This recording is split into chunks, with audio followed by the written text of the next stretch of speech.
week, but we're kind of in the middle of a hurricane last week, so I doubt that anybody would have tuned in and watched us anyway. Oh no, somebody would have, I'm sure, but we went ahead and canceled it because we were afraid of no internet and a lot of other problems. So while we're waiting for some people to join us on here live and ask us some questions and make comments, for anybody who's watching this as a recording on either YouTube or Facebook, if you have any questions, go ahead and ask us. Let me go ahead and show all of our contact information. There is my email. You're more than welcome to send me an email. Send lots of pictures. No such thing as too many pictures. It really helps us figure out what's going on. When people email us and they say, I have a tree and the leaves are falling off, what's wrong? With no picture, a little tough to kind of get an idea of what the situation is and what could be wrong and come up with an answer for that. And let me go ahead and put Colby's long email on here, and then also his link tree, which is includes his email, ways to contact him, and information on Hernando County's rain barrel opportunities and compost bin classes. So we have a compost bin class coming up in a few weeks here at the office, right? That'll be on October 21st. It's in the evening, so it's a really good opportunity for those of us who work during the day. It Yep. gets, and I know it can be tough to make it to the morning ones. So we try every once in a while to do one either in the afternoon or on the weekends. And this is that. So if you're interested and have trouble making it to the ones in the morning, that now is a really great time to do it. Yes, and dinner will not be served. If you want to bring dinner, you're more than welcome to, but we're not planning on it. So we got a few people on here. So hey guys, if anybody watching us live has any questions, comments, anything, please feel free to go ahead and put them in the chat and we'll do our very best to answer them or comment on them. We were talking before we went on here live about what kind of damage each one of us experienced with Hurricane Helene. And I know for myself, it was very, very minor. It got windy, lost a few leaves off of palm trees, but nothing major. And I think Colby and Bernie were essentially the same. But I know in a lot of other parts of the state, people experienced some really, really severe damage, flooding, saltwater flooding. If you live somewhere where your property and your landscape was inundated with salt water, that's a tough one. There are a lot of plants that are salt tolerant, but what that means is if you live on the coast and it's very windy, there's a storm, and salt spray blows onto your plants, they're going to be able to tolerate that.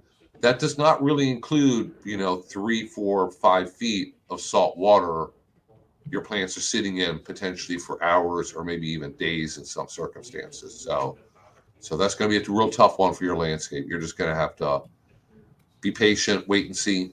I'm sure people have bigger concerns at the moment than their lawn and landscape plants. Yeah, Bill? that's one of the things that's really highlighted well in the FFL plan guide. Obviously, like you said, if you're getting coverage of saltwater, inundation of saltwater, that's hard for any plant to survive. But there is a salt tolerance listing in that FFL plant guide, which you can pick up from either of our offices, or I have a PDF version available at that link, the link tree that we showed a little bit earlier. I've had a couple of people with tree problems. One of them, a oak tree, laurel oak, where the trunk was a double trunk, and right in the junction, one half of it split off, which is pretty common. Fell on his building, uh, did a little damage there. Wasn't as devastating as it could have been, but he wanted to know whether he should have an arborist come in and clean up the tree and save the tree, or uh, just go ahead and have somebody come in and take it down. The pictures show that prior to this big event, the narrow crotch angle had split. It was open and it was decayed inside. Very, very extensive damage, and that the existing tree trunk, although it looked like it could be straightened out, it had enough damage already, enough rotted area. I don't believe that the tree was salvageable. So uh, that's one problem. You know, if you have damage to the trees, before you make decisions, you probably should get an arborist to come in and tell you if it's worth doing something, because there's going to be a lot of people out there that are coming by in their little truck and say, we'll take that tree down for you for $200, which is, you know, a pretty good deal. Think about it. Do you really want the tree out? Does the tree need to come out? And are these people bonded and insured, or when they cut it down and it falls on your neighbor's garage, do they get in their truck and leave and you now owe your neighbor a new garage? So some things to think about. And the other one I had, uh, uh, it was a Russian olive or something like that. I don't remember the exact type tree, but the tree was about 20 feet tall, and it had bent over and it had pulled the roots on one side up out of the ground. So the roots were sticking about 18 inches into the air. And, the owner wanted to know, can I just push it back down and it'll be all right? And the answer to that one is a little tougher. The thing about it is, when you try and push it back down, what you'll find is that instead of the tree going down like you think it will, and the roots going back into the ground, the other side is going to come up, and you run the risk of this whole stupid tree falling over. And the second thing is, even if you do manage to get it straightened up, it probably will never have the strength again to withstand another storm. So if it's in a position where it can do no damage when it falls, have at it, see if you can salvage it. If it's in a position where it could hurt anything, fall on a car or children playing or that kind of thing, probably your best bet is to not mess with it and have it removed. So that was my experiences with the storm damage. So Yeah, good points about the trees, and people need to keep in mind that some services just remove trees, and if you know that you have a tree that definitely needs to be removed, you can definitely check with one of them. You want to, of course, make sure that they have the appropriate licensing, insurance, workman's comp, in case one of their workers gets hurt. You're not on the hook for it. But if you're not sure if the tree needs to be removed or not, you need to contact an arborist or an arborist with a tree service or tree service that has an arborist on staff, because they can look at the tree, tell you whether they believe it's safe or definitely not safe, if it's sick, if it's healthy, give you your different options. The tree removal services, they may not even know what kind of tree it is. They'll do a bang up job of cutting it down and carrying it away. And if that's definitely what you want, maybe they're the people to talk to and hire to do this. But you have to remember that there's two different types. Not every tree service really is the exact same or can offer the same thing. another thing to think about, if somebody drives by and says, hey, I'll take that tree down, and gives you a really great price, is they aren't going to bother with a permit. And depending on where you live and what kind of tree it is, it may require a permit. And almost all counties, the fine is going to be at least twice what the permit was, maybe a lot more. So you can't just indiscriminately tear down trees. Some places, you know, if the tree's under 12 inches across, 12-inch diameter, that's fine. Some places it's 24 inches. Some places it doesn't make any difference. But there are places where if you remove that tree, you're going to have to replace it with something equivalent. And, you know, a good sized tree, the equivalent could be a good size amount of money, and the fine for not having gotten the permit first makes it very, very expensive. So although the guy was $800 cheaper to take it out, you may end up spending more than $800 in the long run. So just something else to think about when you're already not at your best with all the problems that we're having. So uh, I just hope that nobody gets nailed by these people showing up. I really feel like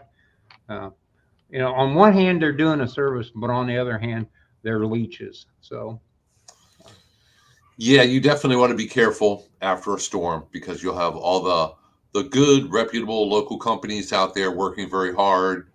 You have a lot of people who from other areas that come here. So you always want to be careful and be aware and think long and hard before you pay somebody to do something.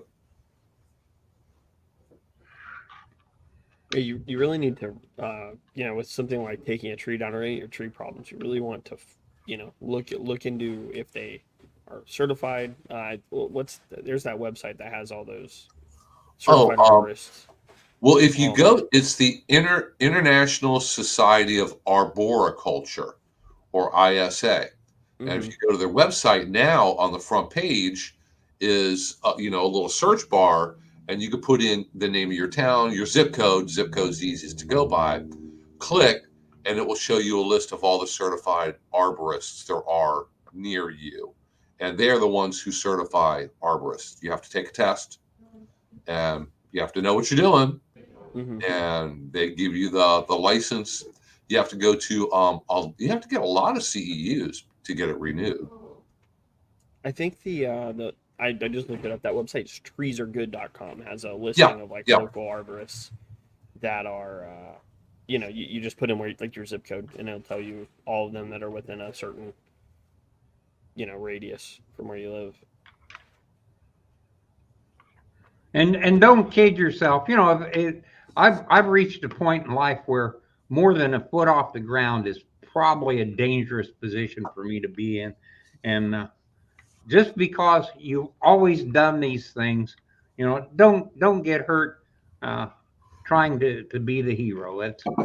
There comes a time when everybody has to admit that some things are a younger man's game, and let your son-in-law do it, or let one of the kids do it, or let one of the grandkids do it. If somebody's going to get hurt, it shouldn't be you. So something to keep in mind. Yeah, don't be in a big rush to get up there on that roof or climb that tree or be out there using a chainsaw and other things. An awful lot of storm-related injuries come after the storm when people are cleaning up. People are electrocuted. They fall off the roof. They fall out of trees. Really good way to get hurt. So, Nothing harder to do than for a 65-year-old guy to get a chainsaw started while he's standing in the middle of a tree. And that it's just not worth it anymore. That's a younger man's game.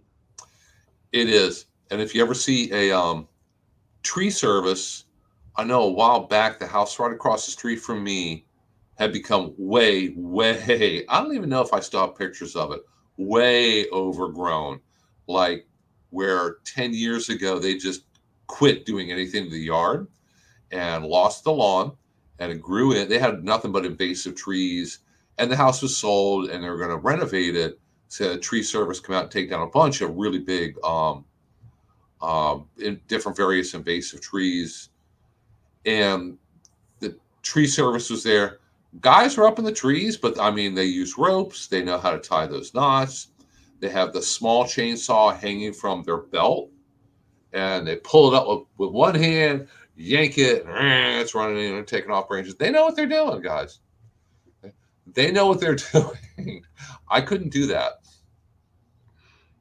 That's hardest thing there is to admit that today I can't do what I did 30 years ago. And, I really hate to see that because I had too many friends that got damaged, and it happens so slowly you don't realize how stupid you can be. And boy, have I done some really dumb things in that respect. So take a lesson from those of us that aren't too bright. Don't do it.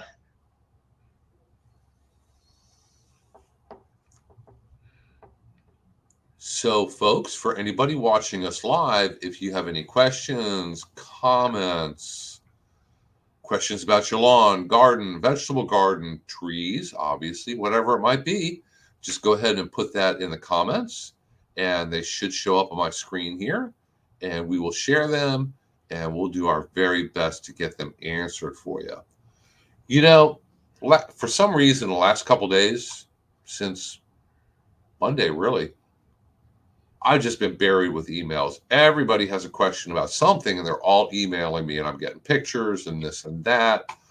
And got an email. I think it was over when the storm was hitting, from a lady in Spring Hill.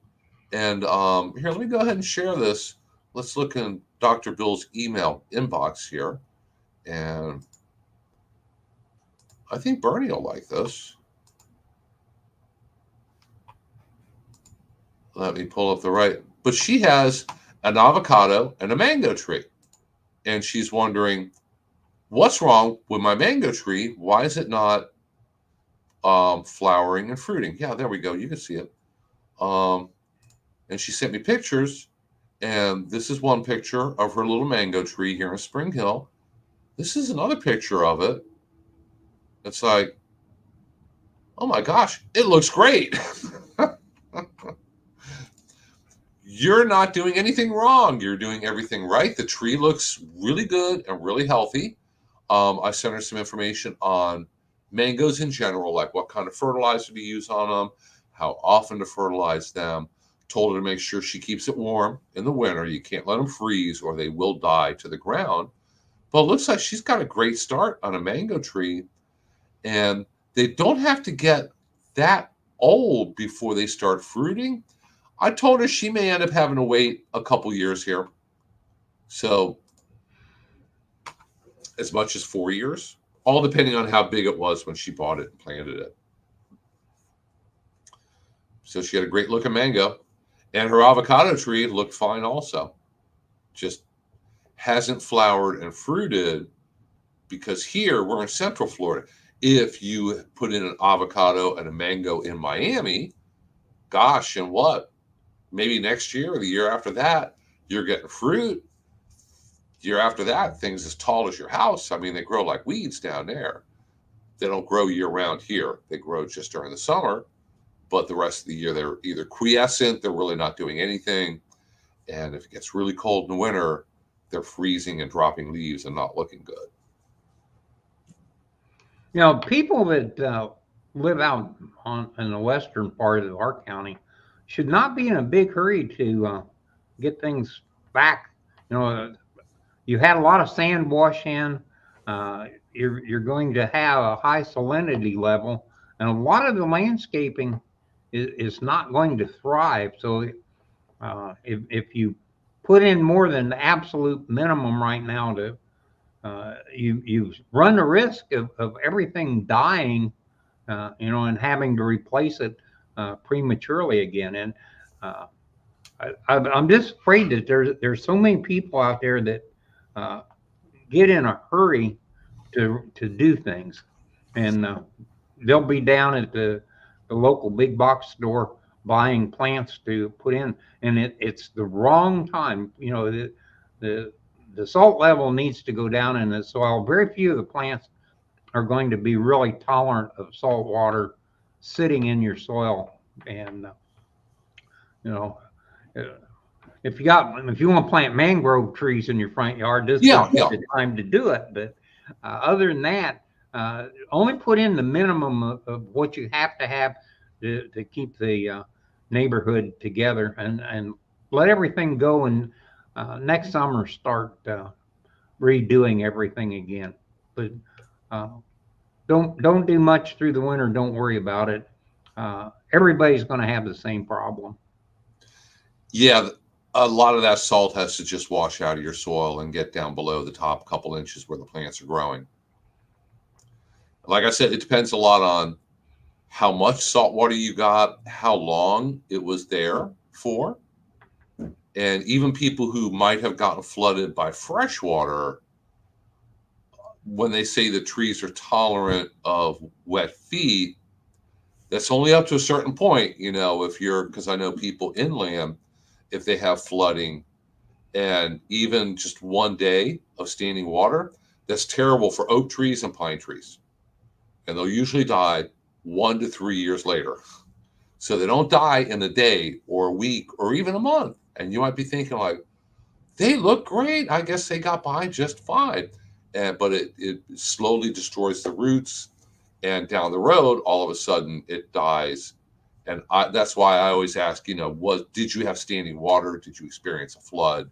To kind of rule that out. I had a gentleman out near where I am, started out with this beautiful lot of trees, and he took out trees in the very center and dug a pond, and he took the dirt and he piled it up all around the rest of the lot. So in effect, he raised the soil level almost a foot on all the trees that were already there. And the area was real high water table, and the pond filled in. He put some big catfish in it and some big carp. And I would go over and watch him feed the fish, and it was beautiful. It was a setting that was really a nice place to be. It was the kind of thing where you wanted to go out in the evening and just sit there and really enjoy it. Well, make a quicker story. Today, every one of the trees on that property are gone. That raising the soil level a foot on all the trees eventually killed all of them. So, it's very important that you understand that those trees wanted to be there in a certain set of conditions. They don't want wet feet. They don't want to change the height that they're at. If you got a big root and it's laying on the soil and it irritates you because you drive the mower over and it goes bump, bump, you can't go in and put a foot of dirt over that and solve the problem. You create new problems when you do that. So think about it when you plant a tree. Is this tree going to have roots that are going to go out and tear up my sidewalk?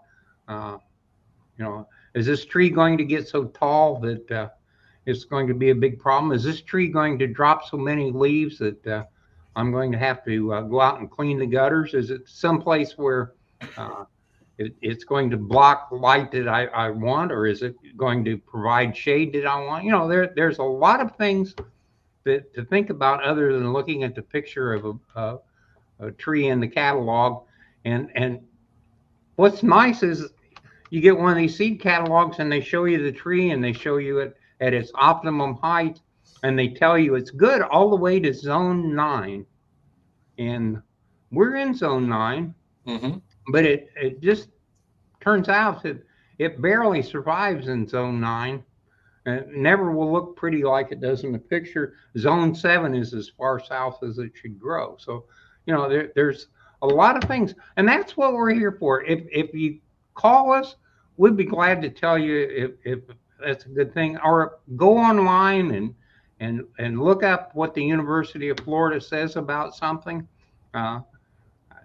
It would just save people so much heartache and so much money, and and it gives us a reason to exist. That's what we're actually here for, is to save you time and money. We have a question here. Ann says that the West Coast is saturated with salt water. How long do they need to wait to plant again? Anywhere from 4 to 6.8 feet, and that all depends on exactly what location you're talking about. Unfortunately, a lot of people lost entire homes. North Florida lost 100-year-old oaks and a lot of their tree canopy and tree cover. I would assume, especially where the storm came right on shore.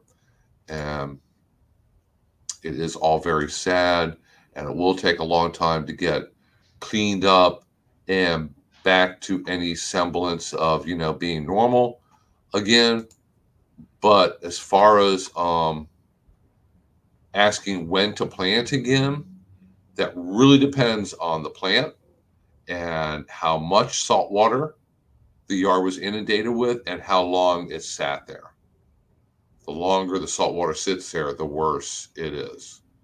And some plants are going to be more salt tolerant than others. Some of them are going to be very salt sensitive.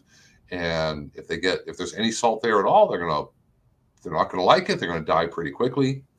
So it really depends. Depends on a lot. And I have had to look it up before, and there is really no clear consensus on turf grass other than if you water it a lot, it will flush out a lot of the salt. Bahia is really not very salt tolerant at all. So I would assume if your Bahia lawn gets covered with salt water, it's not going to survive. St. Augustine is more tolerant, but once again, that covers mostly like salt spray. If you live near a canal, near the beach, and the wind's blowing, gets a little bit of spray, it doesn't really cover, 6 to 8 feet of salt water. So it's really hard to find even really clear advice on, will my St. Augustine lawn survive or not? Will it recover? Will it come back? Very, very good chance that it won't. So, unfortunately. The plants that are growing on the dunes right now, you can plant in these properties, and they're not going to be a problem because they're acclimated to it. But I would tend to think that you need probably at least 6 months before you can put back all the landscape plants. It's going to take 2 months to start with and 6 months for a lot of the plants. So that's why I think just taking it slow, let other people spend the money and wait and see what they have that survives, and then get some of those. And there are certain things that are very salt tolerant. Sea oats grow on the beach. Railroad vine, which is a very nice, fairly aggressive vine that flowers, grows on the beach. If you have a really unusual high tide, the waves are going to wash over it. So it doesn't mind salt water. It's probably going to survive saltwater flooding. Beach sunflower, you're going to find that the weeds are going to be a good indication of what the condition of the soil is, because the weeds are going to come back first. They're the closest thing to being able to survive the native high salt. And as you watch the weeds come back, the place is going to stay bare for a while, and then a few things are going to pop up, and by the time you get a good covering of weeds, it's probably safe to start putting down some other plants. So use that as a indicator. We have a question from one of our regular viewers here, Ms. Browning up in Pennsylvania, about people putting down lime on their lawn up there. If you are from the Great White North, like Lily returned to, or areas farther north of that, I know everybody in Maine does the same thing. Every fall, they lime their lawn. They put down lime on the lawn, and they're never really sure exactly why, but everybody else does it, and they've always done it, and their parents did it. So if everybody does it, you're going to do it too. And they move to Florida, and they think, well, should I lime my lawn here every fall like I did up in Maine? No, don't. It's because everybody up there has acidic soil. Adding lime raises the pH. Your pH in your soil here in Florida is all over the place. It might be really low, might be really high, might be just perfect in the middle. Unless you get a soil test, you don't know for sure. If your pH is already kind of high and you put down lime, now you just made it higher. Maybe you're going to really damage that Bahia lawn and those azaleas and blueberries and whatever it might be. So I think Bernie would probably recommend getting a soil test, right? Absolutely. In the 20 years I've done this, only one time have I ever had a soil test come back where the pH was high enough that you could legitimately lime and improve things for the uh, grass. But it just doesn't happen, and no other soil test has ever come back where you could say that lime would be an important addition. And uh, Bahia grass, absolutely, under no circumstances ever needs to be limed. So we have no soil in Hernando County that is so acid that lime is beneficial to Bahia grass. So do not lime under any circumstances on your lawn. Thank you. And before you go out there and add or apply or do anything to your lawn, make sure you have a good reason to do so. Don't lime just because you've always done it. Don't treat for chinch bugs just because everybody else is doing it. Do you have chinch bugs? Have you looked? Do you know what they look like? Don't put down a fungicide. Don't do all these other crazy things until you've identified what your problem is, come up with the solution, and then you go out there and possibly apply whatever is appropriate to fix whatever situation you find yourself in. I like the one where the people say, my lawn is terrible. My neighbor's lawn is beautiful. We both do the same thing. And yet I just have this terrible lawn. And this is one of those things that if you think about it, when they built the neighborhood, the houses weren't all built at the same time, which means that when they leveled everything up, they used different topsoil or different fill soil to level all those yards.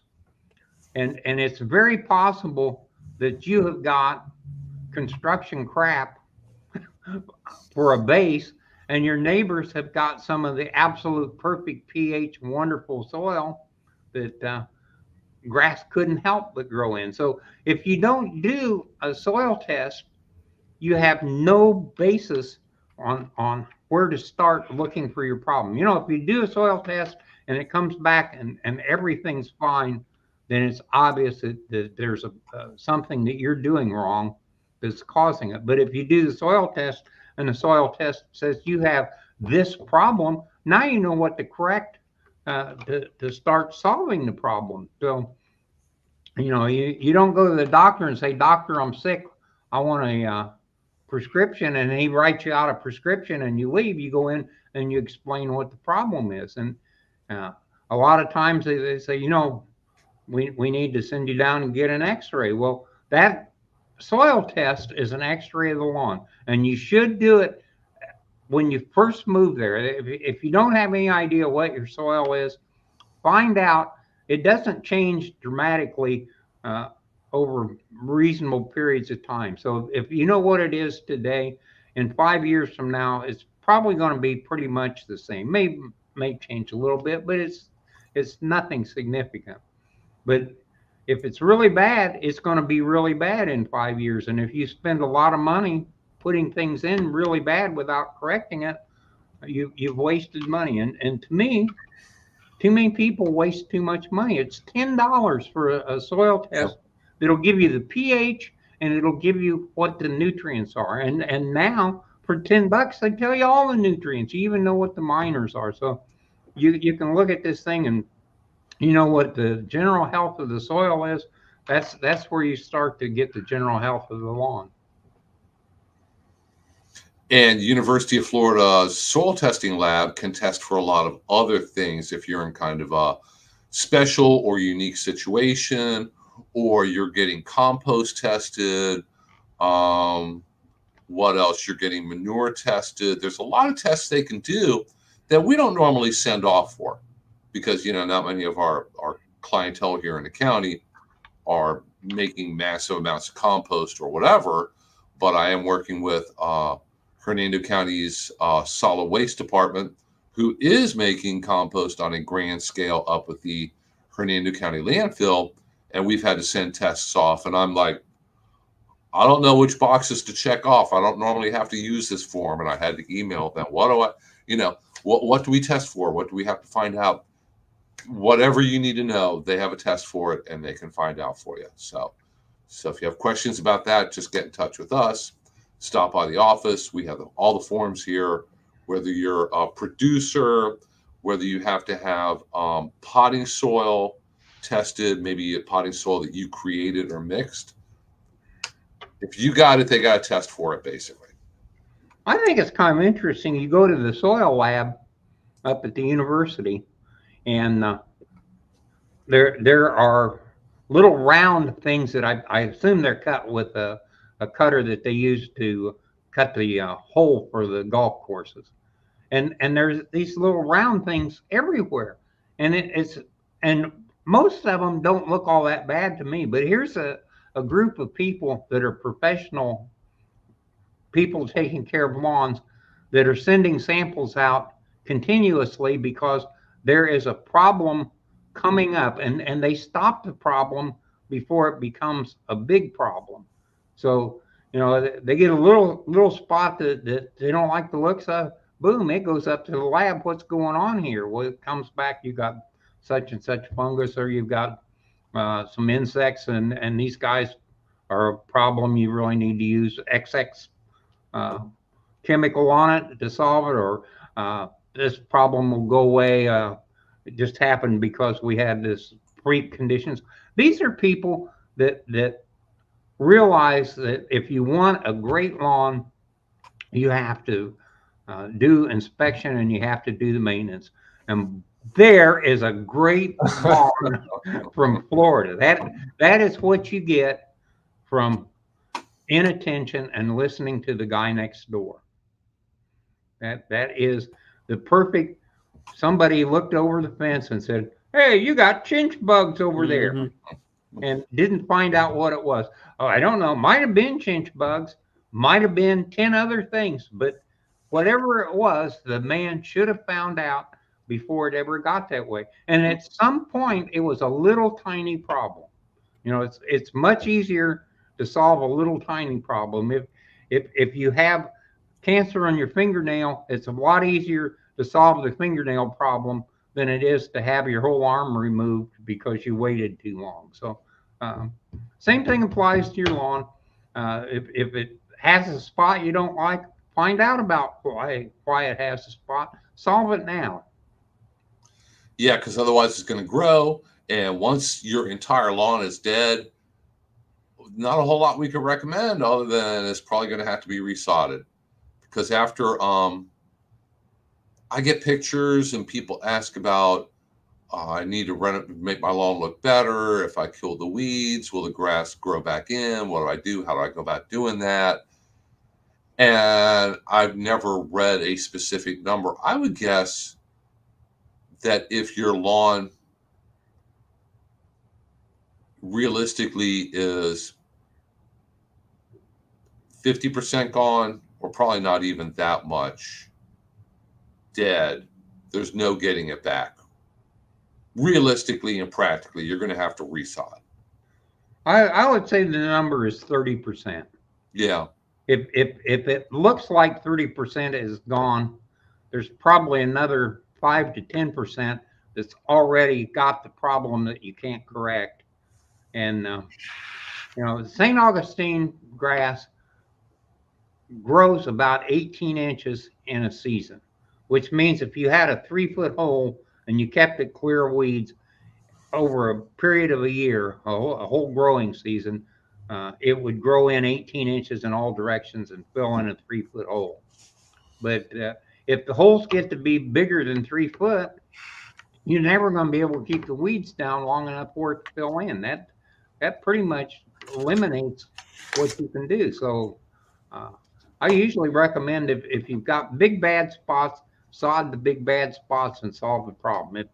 If the more than 30% of the lawn is gone, you're probably not going to be able to recover the lawn. And yeah, because if you're looking at multiple years for it to grow in, especially if you're in a homeowners association, they don't have that much patience. No. with a lot of those plant problems, it's most of the time, or not most of the time, but a lot of times it's by the time that you can see that there's an issue, it's probably done. It's done for. Hmm. So you really, really have to be proactive. Yeah, and the sad thing is we have a lot of problems here in Hernando County with St. Augustine lawns and a fungal disease called take-all root rot. And in the fact sheet, it actually says if it has gotten to the point where symptoms are visible, so if you look at your lawn and you see a dead spot or dead spots, it's too late. You have to treat, you have to manage your lawn appropriately. You need to use fungicide a couple times a year before it starts to show symptoms. Because if it's showing symptoms, I guess there's just really no way to make it stop. You're going to have to wait for the weather conditions to change and have it kind of back off. But the damage is going to continue, at least temporarily, until it slows down. After that, you can hopefully take steps to start managing your lawn correctly.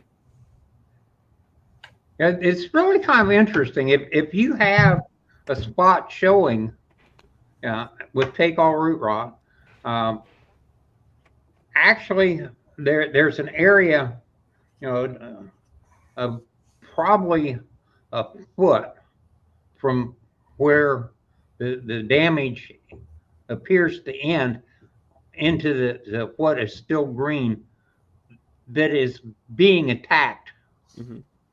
And of that foot, if you immediately take action, only about half of that is salvageable, which means that once you see the spot, if you start treating and doing something, you're probably going to lose another 6 inches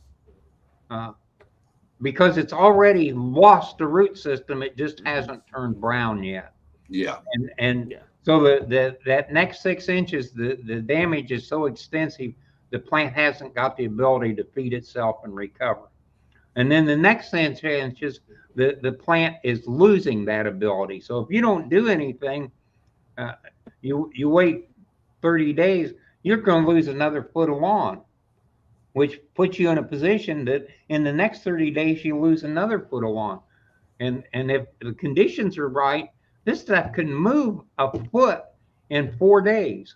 So, it doesn't take long. You can lose an entire lawn in 30 days to this stuff. And people do. Yeah, unfortunately. And then what's even worse is a lot of times people will, especially if you're in a neighborhood with an HOA, your lawn gets to the point where it needs to be replaced. You pay the company to come out and dig it up, throw down a new lawn. If you continue to manage it the same way you did before, the disease does not go away. It's still in the soil underneath. And in 1 to 3 years, you're going to have the same problem. You're going to lose that lawn again. And I know people who have consistently lost lawns I think the worst I've ever heard of is about every year for a couple of years, they're having to resod. That's like, that's not normal. You shouldn't have to do that. If you cut your grass at the right height and you water appropriately and you fertilize appropriately, in that handout, it also says too much water and too much nitrogen fertilizer makes the disease a lot worse. So don't do that. If you can manage it correctly, then hopefully you can break the cycle. You go in and fertilize heavy, and it goes into fast grow mode, and the fertilizer and the fast grow really feed that fungus. The fungus loves that new growth, so it's a problem, And it's just the same way with all the rest of the landscape. If you start seeing spots in your landscaping, maybe you got too much water. Maybe it's a minor problem, and it's because we're in the rainy season. But maybe it's because you're doing something wrong. And so often the irrigation system is spraying on the foliage of the landscaping. So you have a hedge that is being sprayed with water, and the water sits there. Pretty soon you have brown spots, and then you have black spots, and then you have big reddish spots where everything starts dying, and that is so common, and it's just a simple thing that the water from the irrigation system is spraying things it shouldn't. So um, people don't understand that watering the leaves of any plant almost never does any good. It's not the leaves that you want to water. It's you want to get the water to the root system. Water is taken in through the roots. Carbon dioxide is taken in through the leaves. We don't spray carbon dioxide, we spray water. The water needs to go on the ground.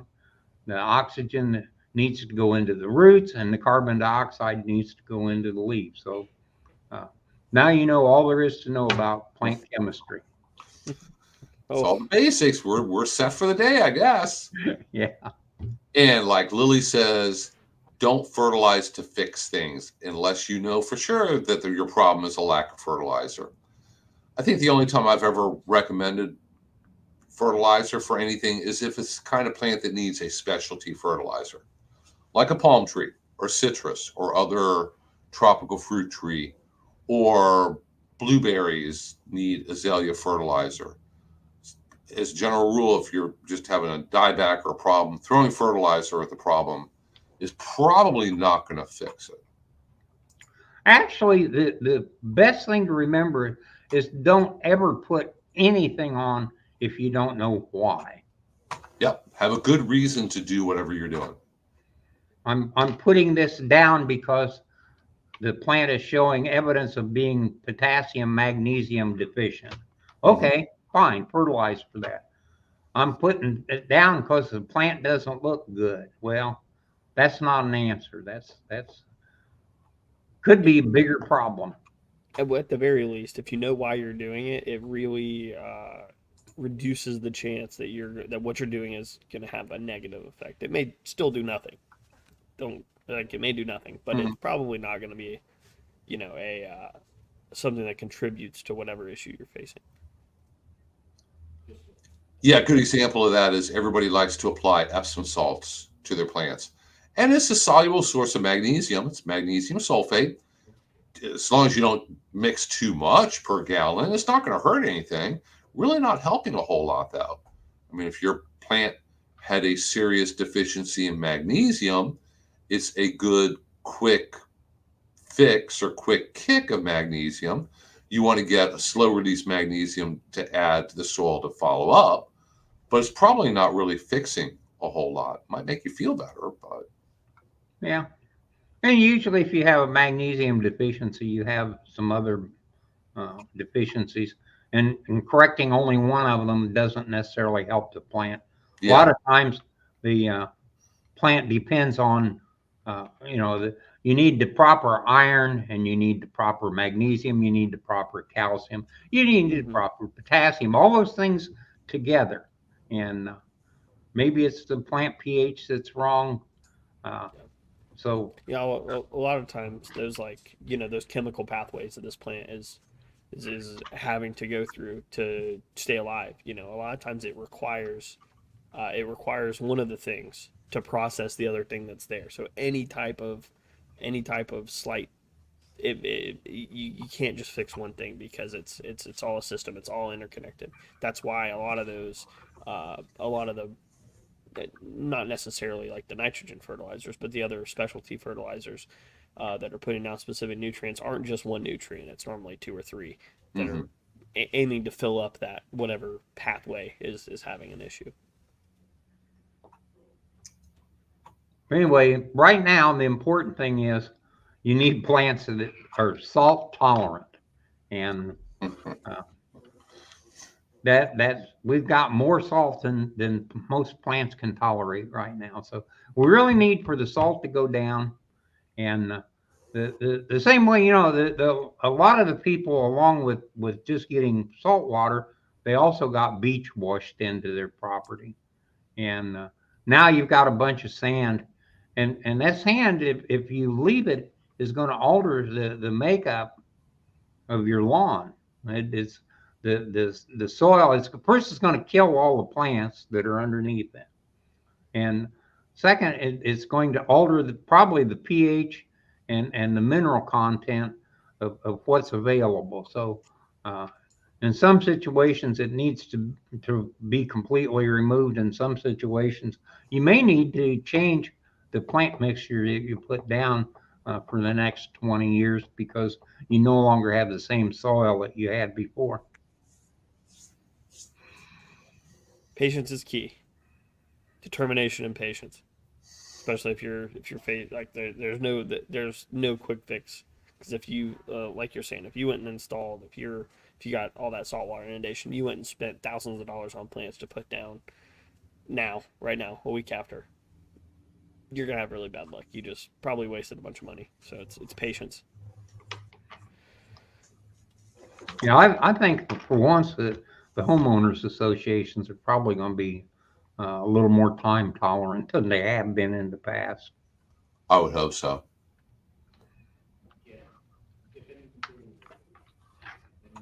Okay, guys, we're getting pretty close to wrapping it up here for today. So if anybody has any last minute questions, comments, anything they want to ask, anybody they want to ask Bernie, go ahead and put it in the chat. Bernie, were you on the class I did a couple days ago on turf grass? I was there. Every time I do one of those classes, the first comment I get from people is, "Where is Bernie?"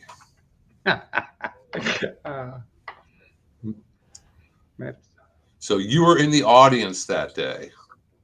Very good. Yeah, I was very impressed. That was a very good program. That was a good set of basics. It was just basics on lawns because, gosh, we have so much new home construction going on here. We have so many people moving to our county, Hernando County. Some are moving here from other parts of Florida, but a lot are still moving here from other parts of the country. And they come here and they go and they get a house in a brand new subdivision. House is just built, 2-3-story house. And they look, and the St. Augustine in the front yard is like, "What's that? I've never seen that. Looks like crabgrass. Aren't you supposed to kill that?" And they get a palm tree, and it's like, "I don't know what to do with the palm tree. It looks great, but what do I do with it?" And then a couple other trees stuffed in the front yard and bushes and this and that. So we covered the basics of lawns, what kind of turf grasses we generally grow here in Hernando County, in Central Florida as a general rule, and some basics about how to care for it. I really wish that the builders would quit doing this St. Augustine in the front yard, Bahia in the backyard. That, if Bahia is a great grass, put it in the front and the back. If St. Augustine's so good, put it in the front and the back. But what they're doing is we put the most expensive grass up front. Everything looks the same in the neighborhood, and then we throw crap in the back, and then people treat Bahia as crap because that's what they've been accustomed to believing. Bahia is a great grass.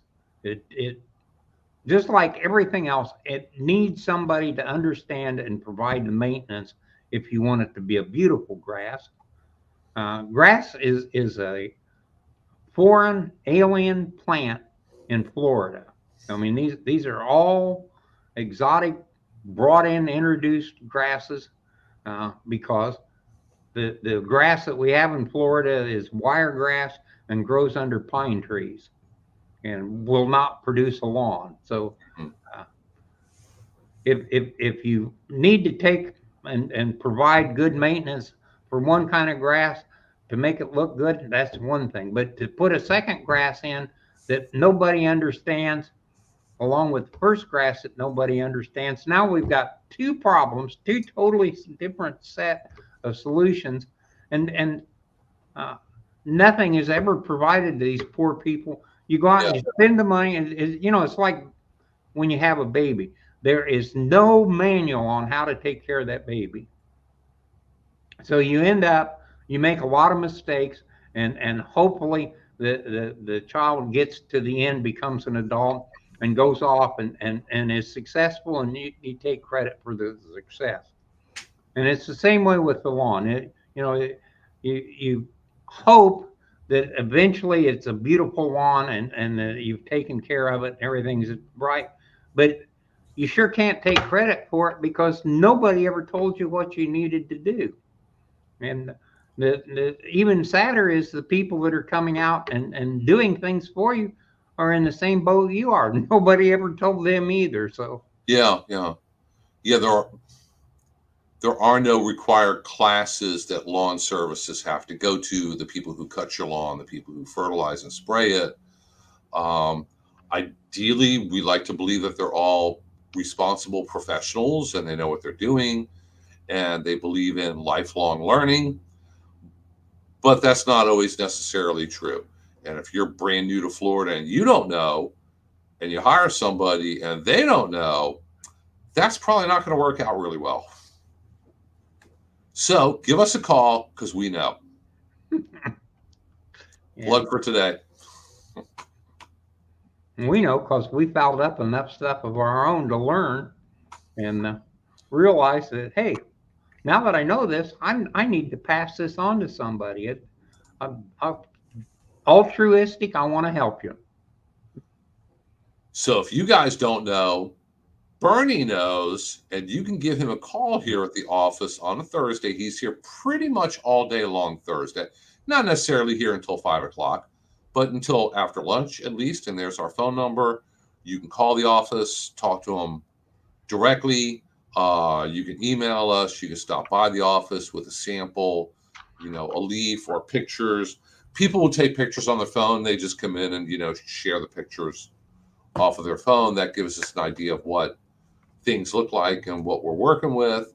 And we'll find you the information to help you out and help identify what your problem is and give you science-based steps that you can take to solve all your problems and live happily ever after.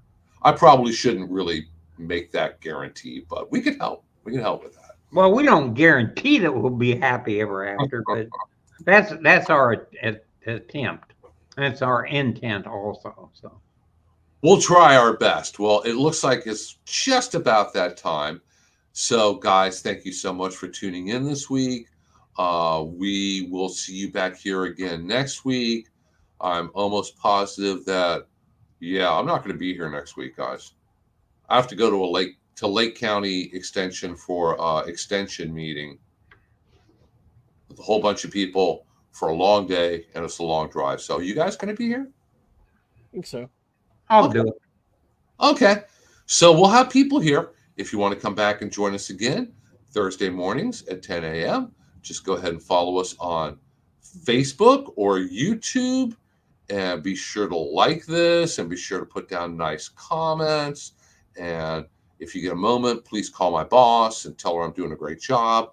And we will all appreciate that. And we'll be back here again next week to answer your questions and spend a little time with you.